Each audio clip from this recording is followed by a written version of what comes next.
Guys, open up for questions. Cal has been pretty explicit that Keon and Khalil and EJ, those three, when you're, all these other guys have kind of had their moment when they've risen up. Those three are now kind of the pivotal pieces. How do you, as a staff, do you focus more on those three, trying to kind of drag them along now? I think our focus is on every individual that's here. It's a process. Each guy is on their own kind of path, and that never wavers, when you're in our shoes as an assistant coach. When you make a commitment to a kid and to a family that you're going to work with them, from the day that they're here, both on the physical and the mental. And sometimes with young kids, the mental is more important than the physical. They need confidence, and Cal has talked about that oftentimes, that you build your confidence, by getting in the gym. And I think that as a staff, we're pleased with where those guys are right now in terms of their commitment to improving and becoming their best version. And when it's their time to break through, it'll be their time. Our staff, much like probably everybody in the Big Blue Nation, wants it to be yesterday, but hey, we got to hope that it's Tuesday night. Does Nick become a guy now that you all hold up as everybody's on their own timeline, and just because it's not happening for you now doesn't mean it's not going to happen? I mean, Nick is a guy who's worked since he's been here, and I think that Nick has not arrived by any means. Nick's played well in the last couple games, and I think if Nick was answering that question, he would say that, he's got a ways to go. That's not a slight towards Nick or anything. It's a fact of our guys come here to become their best version, and your best version has always got to be, how good can I be today, and then what do I need to get better at tomorrow? Nick's had that approach. I think he's gained confidence off of some good games, and I think that for us, we've just got to continue to coach him up and put him in the positions where he can be best used for us, and for him to continue to gain confidence. Joe, what can you tell us about Ashton's status? Is he going to play, not play? Yeah, I mean, I think it's day to day. We had a very cerebral day yesterday after the game that we played Saturday. We came back yesterday, watched film like we always do, and had some, more of a scripting walkthrough day, and we'll see kind of where he is today, but I think for us it's day to day, and at this time of the season everybody's starting to get a little bit banged up, so that's not any different than any of the other 13 guys on our roster. Will he try to practice today? I don't know. I mean, I imagine he will, but you never know with what the medical folks say, but I know our guys love to practice, and I think that's why our team is getting better. So I think they're going to be, wanting to practice as much as they can, just like they want to play. What makes a guy like Anthony Edwards so good? Sorry. I'm sorry? What makes a guy like Anthony Edwards so good? Well, I think the number one thing is he has a tremendous package of gifts that are God-given, and I think he is a young man that's a hard-working guy that, plays to his strengths. When you have talent, the best thing that you can do is do what you do well and do it often. What do you think of Emmanuel as a stopper? It seems like you got Laura defending him. How much is he in that role?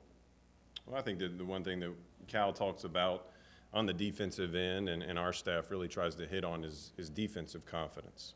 That's something that travels. It should carry over into postseason. It should go from freshman to sophomore to junior to senior. And I think that's something that we teach here a lot, is how do I build my defensive confidence? And if I'm not making shots, if I'm not playing extremely well, or as well as I would think on the offensive end, your defense, is based off of your effort. It's based off of your preparation. And Emmanuel is a guy who, in his second year, has stepped up. He's a guy that has paid greater attention to multiple positions, in our walkthroughs. And I think that that's what you want and you need out of these veteran guys, you know, these being Nick, EJ, Ashton, Emmanuel, and obviously you throw Nate Sestina in that mix. Your veteran guys have got to help you win games at this time of year and drag your younger guys along until they break through. I see Riley Welch coaching up some of the guys, Nate, Keon before some of the games. I know he's got big-time coaching bloodlines with his dad as a Clippers coach. What do you see from him and his coaching future? I think our guys, you know, anyone that comes here loves basketball. You know, it's a tough place to be. It's a tough place to work if you don't love basketball, and that's something that we talk about a lot, you know, in the recruiting process with the five-star guys, and it's something that we, you know, have to offer to guys like a Johnny David or now a Riley Welch. It's a great opportunity, you know, to be coached by a Hall of Fame coach like Cal, and to work with a great staff, minus myself, but, you know, Kenny and Tony are guys that have, you know, accomplished, you know, so much in their careers. And, you know, Riley is an important part of our team, just like Tyrese Maxey or Emmanuel Quickly or Ashton Hagans. I mean, I think he's a guy that we're excited and blessed to have around. In practice, you can see when a guy is about to get it. Did you see that out of Nick over the past couple of weeks or since the Christmas break? Because he has obviously blossomed a little bit here. I mean, I think Nick's a guy who, you know, pounds the rock every day, you know, and it's a story that, you know, there's a rock in front of your front door and you hit it once a day, you hit it twice a day, some days maybe 5 times, and, you know, eventually one day it breaks into 1,000 pieces and you're able to get through. Did the rock break on that one day or did it break over time? And I think that's Nick Richards. You know, he's a guy who has pounded the rock since he got here, in the weight room, taking care of his body, his diet, and then obviously on the court. He's a guy that has high expectations for himself, and we have high expectations for him. So I don't think it's a surprise,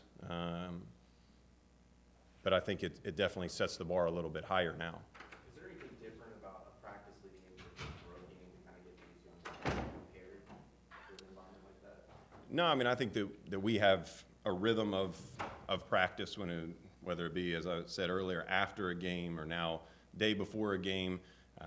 I think for us, you know, it's a time to make sure that you're sure of what you're wanting to run.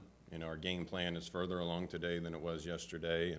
And I think for our young guys, they now understand after being in one league game how good the players are, and they understand how good the other team is going to be. And now going into a hostile environment, you know, that it will be like down there. You know, you got to hope that they're focused and what they can control, they control, and that's their preparation, their sleep, and their mental approach to the next 24, 48 hours. When you looked at Ashton getting hurt, what did it look like? I mean, I get the idea there was not a whole lot there. You know, I don't know. I mean, I think at that point we were trying to finish the game off. Maybe you looked at film or something. Looked at it.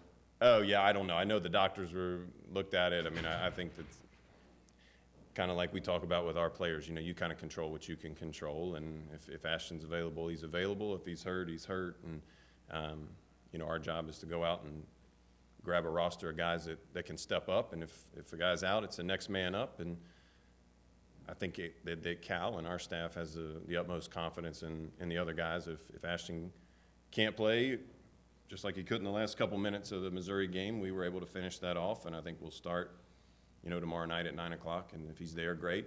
If he's not, I think we have confidence in the other guys that are ready to step up. What does his contribution, his usual contribution mean? Well, I think Ashton, you know, is a guy who starts our defense. You know, and Cal's always said, you know, your identity on defense starts on the ball, and that's obviously an important part of how we play and how Coach wants to coach.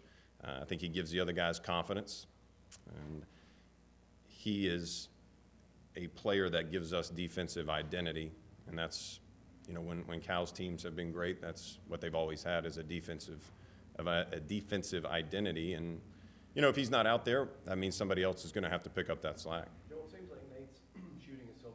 valuable to you guys, and that showed itself in that outburst against Ohio State. What is the counterpunch to the counterpunch when teams take away that pick and pop and start switching and trying to disrupt his ability to give you guys that?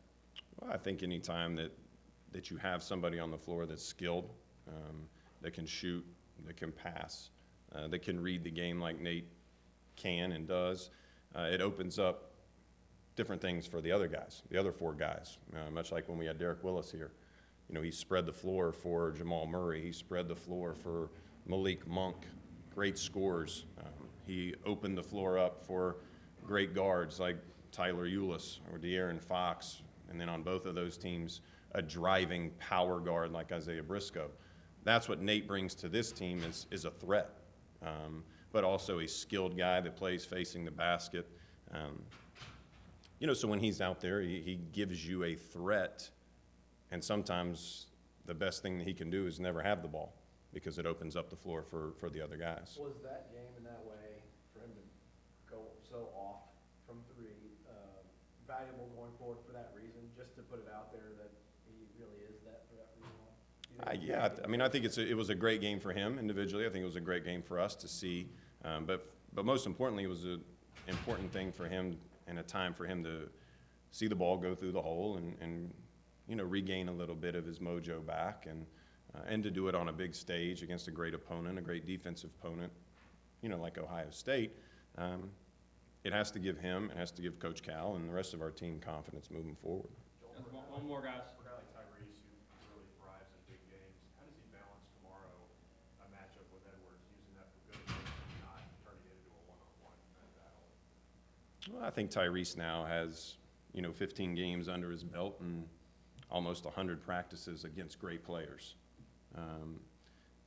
Tyrese is a guy who comes out to practice every day with a kind of hard hat on, and he works.